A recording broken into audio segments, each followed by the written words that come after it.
Gravity क्या चीज हुई? ग्रेविटी क्या है? ग्रेविटी वही है, फोर्स ऑफ अट्रैक्शन ही है, ठीक है। Gravity is the force of attraction, force of attraction किसके किसके बीच में? Between earth and any other body, any other body, earth और बाकी किसी भी बॉडी के बीच में फोर्स ऑफ अट्रैक्शन, ठीक है ना। जैसे फोर्स ऑफ अट्रैक्शन निकालते हैं ना हम लोग, ग्रेविटेशन फोर्स निकालते हैं तो दो बॉडीज लेते हैं ना, m1 m2। अगर उन दो बॉडीज में से एक बॉडी कौन हो? अर्थ हो।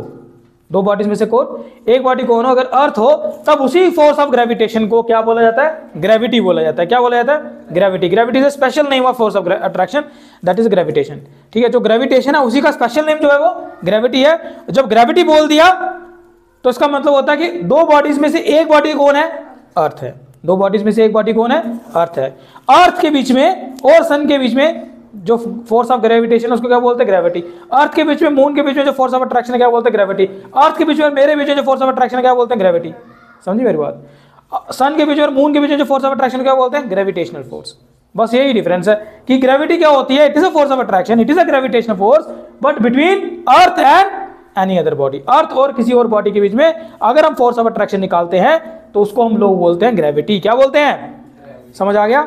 अच्छा, अब इसी ग्रेविटी की वजह से क्या होता है ना, इसी ग्रेविटी की वजह से आप देखोगे क्योंकि अर्थ का मास बहुत बड़ा है एज कंपेयर टू हमारा मास या अर्थ पे जो पड़ी हुई बॉडीज है उनका मास, तो आप देखोगे कि क्या होता है कि इसी ग्रेविटी की वजह से इस पे लगती है फोर्स, और फोर्स जब आती है किसी बॉडी पे जब फोर्स लगती है तो अकॉर्डिंग टू न्यूटन सेकंड लगा कहता है फिजिकल टर्म में, तो उस बॉडी में क्या आती है? एक्सेलरेशन आती है कि नहीं आती है? जैसे इस पेन को मैं अगर छोड़ूंगा यहां से तो देखो ये नीचे की तरफ गिर रहा है, तो यानी कि इस पेन पे क्या लग रहा है? ग्रेविटी लग रही है। मतलब it is a force of attraction. Force of attraction लगा रहा है कौन? लगा रहा है अर्थ लगा रही है, ठीक है। ये भी अर्थ को खींच रहा है, बट क्योंकि इसका मास बड़ा कम है और अर्थ का मास इसके कंपेरिजन बहुत ज्यादा है, तो इसलिए जो इफेक्ट हमें देखने को मिल रहा है वो ये देखने को मिल रहा है कि ये पेन जाएगा अर्थ की तरफ, अर्थ नहीं आएगी पेन की तरफ, है ना। तो ये जो फोर्स ऑफ अट्रैक्शन थी, ये जो ग्रेविटी थी, इस ग्रेविटी की वजह से इस बॉडी में क्या हुआ? इस बॉडी में आई एक्सेलरेशन। क्या आई? ये एक्सेलरेशन आई किसकी वजह से? कारण कौन है इस एक्सेलरेशन का? देखो अभी इसकी वेलोसिटी 0 है ना, छोड़ूंगा तो कुछ ना कुछ वेलोसिटी इंक्रीज करने लगेगा, मतलब बॉडी एक्सेलरेट करने लगेगी। ये एक्सेलरेशन आई किसकी वजह से? ये जो एक्सेलरेशन आई इस बॉडी में किसकी वजह से आई? कौन है इसका कारण? ग्रेविटी। ग्रेविटी नहीं होती, आप एक अगर स्पेस में हो, ठीक है, तो वहां फेंको तो वो थोड़ी नीचे की तरफ गिरेगा, क्यों? ग्रेविटी नहीं है। यहां पे इस ग्रेविटी की वजह से ही ये इस बॉडी में एक्सेलरेशन आ रही है, इसीलिए इसको क्या बोलते हैं? Acceleration due to gravity. इसका नाम ही पड़ गया acceleration due to gravity. What is acceleration due to gravity? It is acceleration produce in the body due to the gravity. ये एक ऐसी एक्सेलरेशन है जो आती है बॉडी में, लेकिन कारण कौन होता है इसका? कारण होता है ग्रेविटी। तो इसको हम लिखते हैं कैसे हैं? इसको लिखते हैं जी से, स्मॉल जी से इसको डिनोट करते हैं, ठीक है। अब इसकी वैल्यू होती है, याद आपको क्या होती है? 9.8 मीटर पर सेकंड स्क्वायर, ये इसकी वैल्यू होती है, सही है। अब ये जो वैल्यू है ना, अभी तक तो आपको बताया गया है कि एक वैल्यू आमतौर पे हम लोग क्या बोलते हैं यार कांस्टेंट है, 9.8 मीटर पर सेकंड स्क्वायर है। अर्थ पे आप जहां भी चले जाओ यही वैल्यू इसकी रहने वाली है ना। लेकिन इस चैप्टर में हम लोग समझेंगे कि क्या असली में सच में क्या ये वैल्यू कांस्टेंट है? क्या इस वैल्यू को बदल सकते हैं? बिल्कुल बदल सकते हैं। ये वैल्यू बदलती है, बड़ी ज्यादा नहीं बदलती है, बट बदलती है। अर्थ पे अगर हम इक्वेटर पे हैं तो इसकी वैल्यू कुछ और होती है, और अगर हम पोल पे हैं तो इसकी वैल्यू थोड़ी तो बदलती है, ठीक है। इवन के अगर हम हाइट गेन करते जाएं, अर्थ से अगर ऊपर जाते जाए तो ये जी की वैल्यू कम होती जाती है ना। तभी तो एक टाइम आएगा जब ये लगेगा ही नहीं जी इसके ऊपर। और अगर हम अर्थ में अगर होल कर दे और अर्थ के हम सेंटर की तरफ जाना शुरू कर दे तब भी जी बदलता है। अभी तक तो हमको यही था ना कि भाई साहब जी नहीं बदलेगा, जी जो है वो कांस्टेंट है, जी जो है 9.8 मीटर पर सेकंड स्क्वायर ही रहता है। लेकिन अब हम क्लास 11th में इस पे ढेर सारी डेरिवेशंस पढ़ने वाले हैं और हम ये सीखने वाले हैं कि जी कैसे बदलता है। क्या जी की वैल्यू बदलती है? हम देखेंगे बदलती है। क्या जी की वैल्यू इक्वेटर पे अलग है? हाँ अलग है। पोल पे अलग है? बिल्कुल अलग है, थोड़ी फर्क है, ठीक है। हाइट गेन करने से जी बदलता है, समझी बात। डेप्थ में जाओगे अर्थ में तब भी जी बदलता है। इवन के अगर जब अर्थ रोटेट कर रही है ना, इस अर्थ की रोटेशन की वजह से भी जी पे इफेक्ट पड़ता है, ठीक है ना। अर्थ रोटेट कर रही है, अपनी एक्सिस पे रोटेट कर रही है ना, ये अपनी एक्सिस पे रोटेट कर रही है, इसका भी इफेक्ट किस पे पड़ता है? जी पे पड़ता है। आई मेरी बात समझ में? तो ये सारे के सारे जो इफेक्ट है ये भी हम लोगों ने सीखने हैं कि जो जी पे लगने वाले हैं। सबसे पहले तो हम लोग समझेंगे कि ये जी जो है ना एक्सेलरेशन ड्यू टू ग्रेविटी है, थोड़ा पहले इसको समझ लेते हैं, फिर इसके इफेक्ट को समझेंगे कि हाइट पे जाने से क्या होता है, डेप्थ में जाने से क्या होता है, वो तो उसके बाद में समझेंगे। पहले हम ये समझेंगे कि जो जी है, एक्सेलरेशन ड्यू टू ग्रेविटी है, इसका फॉर्मूला क्या आता है, और इवन के उस फॉर्मूले से हमें एक चीज समझ आएगी। जैसे कि एक एग्जांपल है, तो मुझे बताओ, अगर आपके पास 1 kg अगर आपके पास कॉटन है, ठीक है, और अगर आपके पास 1 kg आयरन है, आयरन का ब्लॉक है, आप उसको ऐसे करके फेंकते हो नीचे की तरफ, तो पहले कौन नीचे टच करेगा अर्थ के? आयरन की कॉटन? अच्छा, इसका आंसर है आयरन। इन दोनों में से अगर किसी दोनों चीज़ों को फेंकेंगे तो आयरन पहले अर्थ की ग्राउंड को टच करेगा, ठीक है। अगर चलो मान लेते हैं आपकी बात, अगर मैं कहता हूं मेरे पास 100 kg आयरन है और 1 पेपर है, एक पेपर, कागज का टुकड़ा, ठीक है, इसको अगर हम अर्थ की तरफ फेंकते हैं तो पहले कौन टच करेगा अर्थ को? 1 kg का आयरन और एक पैसा पेपर, पहले कौन टच करेगा? कौन करेगा? लगता है आयरन करेगा ना, आयरन करेगा, है ना। तो यानी कि आपको लग रहा है कि यार मास सब जो मैंने अलग अलग सेम रखा, 1 kg रखा, तभी आपने कहा आयरन पहले हिट होना चाहिए। यहाँ पे मास में बड़ा जमीन आसमान का फर्क है। ये 100 kg का है, ये मान लो 1 ग्राम का है, फिर भी आप बोल रहे हो सर आयरन टच करेगा। ये इसलिए सोच के हम बोल रहे हैं क्योंकि आमतौर पे हमें लगता है कि जो भारी चीज़ है वो ज़्यादा एक्सेलरेट करेगी, जो हल्की चीज़ है वो धीरे धीरे एक्सेलरेट करेगी, मतलब एक्सेलरेशन बदलनी चाहिए, बट मैं बोल रहा हूँ जी कांस्टेंट है ना। तो फिर पहले बाद में ये क्या हो रहा है हमारे साथ, पहले गिरना चाहिए बाद में गिरना चाहिए आयरन को, इसका पता थोड़ा लगाते हैं। जो जी का फार्मूला है ना, जो भी हम ड्राइव भी करेंगे, देखो जो जी का फार्मूला है वो है g is equal to GM/r², ठीक है। ये भी मैं ड्राइव भी करने वाला हूं, इसकी डेरिवेशन हम करेंगे। तो जी का फार्मूला यानी कि एक्सेलरेशन ड्यू टू ग्रेविटी का जो फार्मूला है वो है कैपिटल जी, यानी कि ग्रेविटेशनल कांस्टेंट, वो कांस्टेंट है। एम यहाँ पे मास ऑफ अर्थ है, not mass of falling body. जो बॉडी गिर रही है ना उसके मास पे कुछ डिपेंड ही नहीं कर रहा। आर क्या है? आर है रेडियस ऑफ द प्लेनेट, यानी कि रेडियस ऑफ द अर्थ, जो हम जिसपे हम खड़े हैं, ठीक है। तो इन सब की जब वैल्यू डालेंगे ना, G gravitation constant, M mass of the earth की वैल्यू डालेंगे, जी आर की वैल्यू डालेंगे ना 6400 किलोमीटर, तब जाके मेरे पास आंसर आता है 9.8 मीटर पर सेकंड स्क्वायर। तो आप देख रहे हो इस फार्मूले में कहीं स्मॉल एम है, कहीं मास ऑफ द फॉलिंग बॉडी है, कहीं नहीं है यार, मास ऑफ द फॉलिंग बॉडी है ही नहीं। इसका मतलब यह हुआ, अगर इस फार्मूले के हिसाब से मैं चलूं तो इसका मतलब यह हुआ कि अगर मैं 100 kg का आयरन का बॉक्स फेंकूंगा और एक पीस ऑफ पेपर फेंकूंगा, दोनों बराबर टाइम पे नीचे अर्थ को टच करने चाहिए अकॉर्डिंग टू दिस फार्मूला। लेकिन आमतौर पे हमको देखने को नहीं मिलता है ना। कहाँ देखने को मिलेगा? अभी आयरन 100 kg आयरन तो छोड़ो, एक पेन लूंगा, एक कागज लूंगा, फेंकूंगा, तो पहले तो पेन नहीं टच करेगा अर्थ को, कागज थोड़ी ना करेगा, कागज ऐसे करके नीचे आएगा, है ना, पेपर तो आराम आराम से आएगा।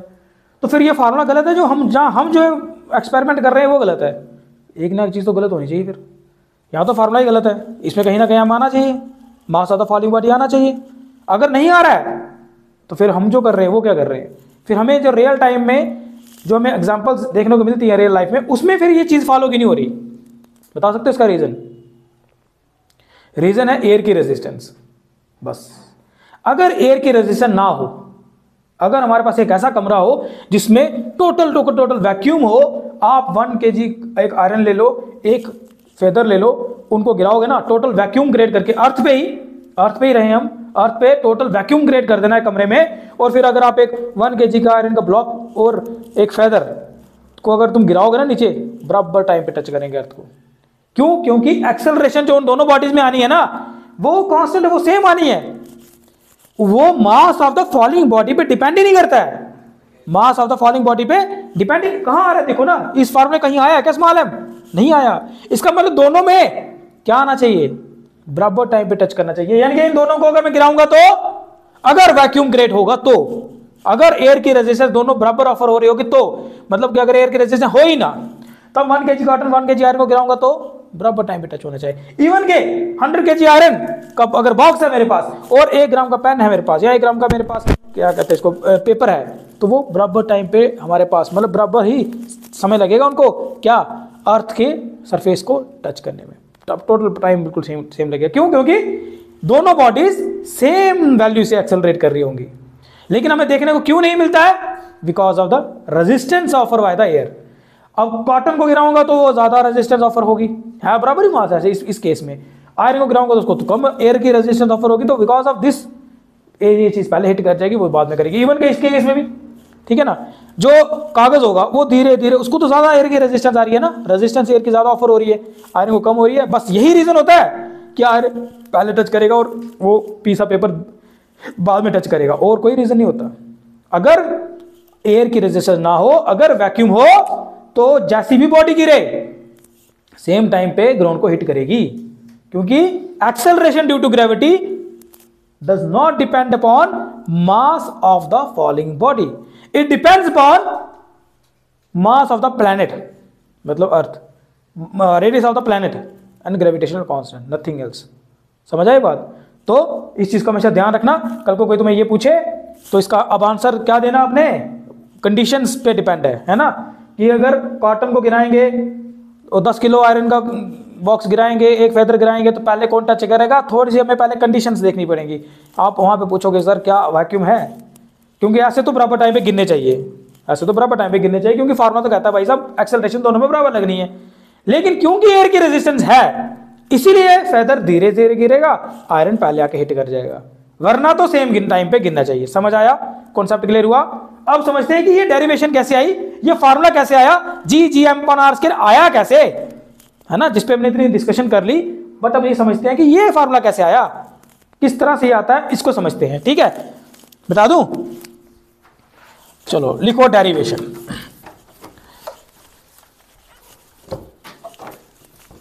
तो एक्सेलरेशन ड्यू टू ग्रेविटी की हम डेरिवेशन करते हैं, ड्राइव डेरिवेशन है इसकी, बड़ी सिंपल सी डेरिवेशन है। किसकी है? एक्सेलरेशन ड्यू टू ग्रेविटी का फार्मूला आया, तो आया कैसे, इसको समझते हैं। सपोज कर लो, देखो इसके लिए तो आपको दो चीजें तो चाहिए भाई साहब, क्योंकि हम तो ग्रेविटेशनल फोर्स की बात करने वाले हैं, दो बॉडी तो चाहिए। तो क्योंकि ग्रेविटी की बात हो रही है तो उसमें से एक बॉडी कौन होनी चाहिए? अर्थ होनी चाहिए। तो सपोज कर लो हमारे पास अर्थ है, ठीक है, सपोज कर लो हमारे पास इस तरह से अर्थ है, और ये अर्थ एक स्फेरिकल बॉडी है, ऐसे मान लेते हैं, आमतौर पर होती नहीं है लेकिन मान लेते हैं, अर्थ एक स्फेरिकल बॉडी है, और इसका मास क्या है? m इसका मास है, r इसका मान लो कि क्या? रेडियस। ठीक है, अर्थ एक स्फेरिकल बॉडी मान ली हमने, मास इसका m है, r इसका रेडियस है। ठीक है, लिख दो उसको। लेट अस कंसीडर, क्या कंसीडर किया? लेट अस कंसीडर अर्थ बी ए spherical body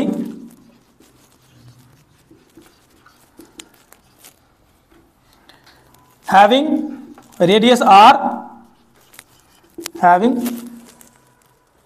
फोन तो नहीं आ रहा, having radius r and mass m। ठीक है जी, क्यों कर रहे हैं हम कंसीडर इसको कि स्फेरिकल बॉडी? क्योंकि एक्चुअली में अर्थ बिल्कुल एक ना एग्जैक्ट स्फीयर नहीं है, एक ओवल शेप है ये। ठीक है, तो फिलहाल तो हम सपोज कर रहे हैं कि चलो ठीक है, मान लो कि अर्थ एक स्फेरिकल बॉडी है, मतलब कि हर तरफ इसका आर जो सेम ही रहने वाला है। अब एक और चीज सपोज करनी पड़ेगी, चलो मान लो एक बॉडी है वो उसके सरफेस पे ही है, उसका मास स्मॉल m है, अब इस पे तो एक्सेलरेशन ड्यू टू ग्रेविटी लगी रही है। ठीक है ना, तो एक क्या सपोज किया मैंने, let there is a body having mass small m, there is a body having mass small m placed on the near the surface of the earth, placed on the surface of the earth। अच्छा, अब इस पे लग रही होगी gravitation force, लग रही होगी। अभी तो फार्मूला भी सीखा, दो बॉडीज हैं उनमें ग्रेविटेशन फोर्स तो होती है, कितनी लग रही होगी? 9 according to Newton's law of gravitation, according to Newton's law of gravitation. क्या कहता है न्यूटन का लॉ ऑफ ग्रेविटेशन, बताइए? F किसके बराबर आएगा? F equal to G M mass of the earth, small m mass of the body, divide by r square. और इसका भी रेडियस है, ऐसी बात नहीं है कि, लेकिन ये यार अकॉर्ड कंपेयर करेंगे ना अगर अर्थ का रेडियस के कंपैरिजन में जो ये बॉडी रखी है इसके रेडियस को, तो वो इतना कम है कि हम उसको निगलेक्ट भी कर सकते हैं ना। बेसिकली r क्या होता है? r is the distance between the centre of the between the two bodies, है ना। अब मैंने इसका r ले लिया, अब वो लोग सर ये वाला जो है डिस्टेंस ये कहाँ गया? क्योंकि ये इतना कम है कि हम इसको क्या कर सकते हैं? निगलेक्ट भी कर सकते हैं। ठीक है ना, देखो अर्थ का रेडियस है 6400 किलोमीटर, अगर मीटर में देखूँ तो 64010 की पावर 3 मीटर, इतना बड़ा। अब सपोज करो मैं अपनी बात कर रहा हूँ, तो भाई साहब इसके कंपैरिजन में मेरा रेडियस कुछ भी नहीं होगा, है ना। तो यानी कि एक हिसाब से कितनी जाए, ये आ गया मान लो 6, यहाँ पॉइंट लगा दो, कम से कम 6 करोड़ मीटर है ना। तो 6 करोड़ में अगर 1 मीटर और भी ऐड हो जाएगा तो क्या ही फर्क पड़ने वाला है ना। तो इसीलिए इसको लगभग हम उतना ही मान रहे हैं जितना है, यानी कि रेडियस ऑफ द अर्थ ही हम लोग क्या मान रहे हैं, the radius of earth is equal to the distance between the centre between the two bodies. यही रेडियस ऑफ अर्थ क्या है, डिस्टेंस है between the centre of the two bodies. समझी बात, क्योंकि ये लगभग कंपेयर ही नहीं ना है, वो बड़ा कम है, ये बहुत ज्यादा है, तो इसलिए आर ही मान लो उसको। तो ये लिख सकते हैं, ठीक है ना। अब बताओ एक और चीज, हमने न्यूटन का लॉ एक और पढ़ा है, अकॉर्डिंग टू न्यूटन, एक और लॉ पढ़ा है हमने न्यूटन का second law. According to Newton second law क्या कहता है, न्यूटन का सेकंड लॉ क्या कहता है भाई साहब, जब इस पे लगेगी फोर्स, इस पे ग्रेविटेशन फोर्स लग रही है ना बॉडी पे, तो भाई साहब बॉडी पे लगेगी क्या, एक्सेलरेशन आएगी, किसके बराबर आएगा, ये फार्मूला याद है, बॉडी फोर्स लग रही हो, बॉडी एक्सेलरेट कर रही हो, तो F equal to M A आता है ना। तो लिख सकता हूं मैं F equal to M, small M किसने एक्सेलरेट करना है, ये वाली बॉडी ने एक्सेलरेट करना है ना जो कर रही है, तो स्मॉल एम उसका मास है। ए की जगह क्या लिख सकता हूं मैं, जी, क्योंकि यहां पे एक्सेलरेशन जो लगनी है वो कौन सी लगनी है, यानी कि गो लगनी है बिकॉज ऑफ दिस ग्रेविटी, इसलिए इसको लिखेंगे हम जी, ठीक है। अब बताओ यार लगेगी तो बराबर फोर्स, ये भी वही फोर्स है, ये वही फोर्स है ना। तो क्या इन दोनों कंपेयर करें, बिल्कुल कर सकते हैं। देन इसको रख दो 1, इसको रख दो 2, equating first and second, first and second, तो क्या आएगा बताओ, G M M divide by R square is equal to M into G, सही है ना, एम इंटू जी, एम और एम कैंसिल, तो जी का फार्मूला क्या बना, G M divide by R square, सही है, निकल गया फार्मूला, ये फार्मूला था ना हमारे पास, ठीक है ना। तो इस फार्मूले में यही फार्मूला किसका, एक्सेलरेशन ड्यू टू ग्रेविटी का। इस फार्मूले में कहीं भी मास ऑफ द फॉलिंग बॉडी आया क्या, नहीं आया, इसका मतलब acceleration due to gravity never depends upon mass of the falling body, it depends upon the mass of the planet, it depends upon the radius of the planet, it depends upon the gravitational constant। समझिए मेरी बात। तो ये आ गया हमारे पास formula. अच्छा इस फार्मूले से ना लिख दिया यहां तक, बता दो उसको, इस फार्मूले से ना हम लोग क्या कर सकते हैं ना, रेडियस या मास ऑफ द अर्थ फाइंड कर सकते हैं। कैसे देखो बताओ, उसको बता दूं, देखो मास ऑफ द अर्थ अगर फाइंड करने के लिए बोले ना आपको कोई, आप इसी फार्मूले से कर सकते हो, मतलब ये डेरिवेशन यहीं पे खत्म भी हो जाती है। अगर आपको आया भाई derive an expression for acceleration due to gravity G, तो आप यहां तक करके खत्म काम। लेकिन अगर आपको एग्जाम में आ गया find the mass of the अर्थ, तो कैसे कर सकते हो, बड़ा आसान तरीका। अगर आपको जी पता है, g is equal to G M M upon R square, तो आपको क्या फाइंड करना है, मास ऑफ द अर्थ। लिखता हूं यहां पे मास ऑफ अर्थ। अगर आपको फाइंड करना पड़ा कभी पेपर में, कभी आ गया अगर एग्जाम में, तो इसी डेरिवेशन को थोड़ा सा आगे लेके जाना। तो एम किसके बराबर आएगा बताओ, G R square divide by capital G. बस बताओ क्या कर नहीं सकते फाइंड। एम की वैल्यू क्या आएगी, जी की वैल्यू पता है 9.8, आर की वैल्यू पता है 6400 किलोमीटर है, तो मीटर में करेंगे तो ये जी पता है 6.67 10 की पावर -19। तो भाई साहब पूरा सॉल्व करोगे ना तो आपको मास ऑफ द अर्थ पता चल जाएगा। तो आपने कल ये करके लाना। डेंसिटी फाइंड करना चाहते हो अर्थ की, डेंसिटी भी फाइंड कर सकते हैं। कैसे, डेंसिटी ऑफ द अर्थ इसी फॉर्मूले से हम कर सकते हैं फाइंड। कैसे, डेंसिटी किसके बराबर होती है, rho is equal to mass per unit volume. आपको क्या फाइंड करना है, यही फाइंड करना है ना रो। तो मास का फॉर्मूला क्या आया, देखो मास का फॉर्मूला क्या आया, G R square divide by capital G. और ये v जो है ये सफेयर का क्या होता है 4/3 पाई आर क्यूब। कुछ करता है क्या, पहले देख लो भाई यहां से कुछ करता है, देखो कुछ करता है। तो ये और ये कैंसिल, यहां पे बचा r, तो ये बचा g डिवाइड बाय इस 3 को ऊपर ले जाओ, मल्टीप्लाई बाय 3, ये आएगा 4 कैपिटल जी पाई और r, है ना। अब इसमें तुम वैल्यू सब्स्टिट्यूट करो, है ना, g की वैल्यू सब्स्टिट्यूट कर सकते हो ना, करो यार क्या कर रहे हो। क्या आएगा 9.8 multiply by 3 divide by 4 multiply by 6.67 10 की पावर -11, उसके बाद आएगा पाई मतलब 3.14, आर मतलब 6400 10 की पावर 3। ये सब कुछ सॉल्व करो तो तुमको मिलेगी डेंसिटी। ठीक है, निकालो उसकी डेंसिटी क्या आती है। तो सिंपल सा तरीका है, देख लो भाई यहां पे देखो। तो आपने देखा कि इस फॉर्मूले से हम लोग, तो यहां पे हमने क्या किया, acceleration due to gravity find की, और अगर आपको एग्जाम में आता है mass of the earth find करो, तो बस सिंपल सा m यहाँ ले जाना है और इन सब की वैल्यूज डालनी है, तो तुमको मास ऑफ द अर्थ मिल जाएगा। और अगर आपको डेंसिटी फाइंड करने के लिए बोले कोई, तो ये लिख लो rho is equal to mass per unit volume. तो डेंसिटी किसके बराबर आएगी, m तो अभी भी तुमने निकाला होगा यहाँ से, ठीक है। और वॉल्यूम का फॉर्मूला क्या होता है, 4/3 पाई आर क्यूब। तो थोड़ा बड़ा कैंसिल करके जो तुम्हें यहाँ पे वैल्यूज मिलेंगी, उन वैल्यूज को यहाँ पे सब्स्टिट्यूट करो, तो तुमको डेंसिटी भी मिल जाएगी।